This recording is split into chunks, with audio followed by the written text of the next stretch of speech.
Assalamualaikum, jumpa lagi dengan saya nih guys. Alhamdulillah nih guys, hari ini saya sudah siapkan kopi pahitnya tuh guys, didampingi dengan potongan roti.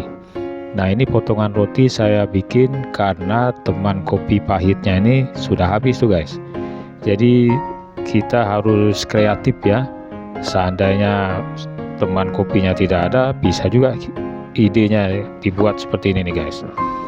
Jadi potongan roti ini dipotong-potong ya, roti utuh dipotong-potong, kemudian dikasih topping atau diolesi madu tuh guys.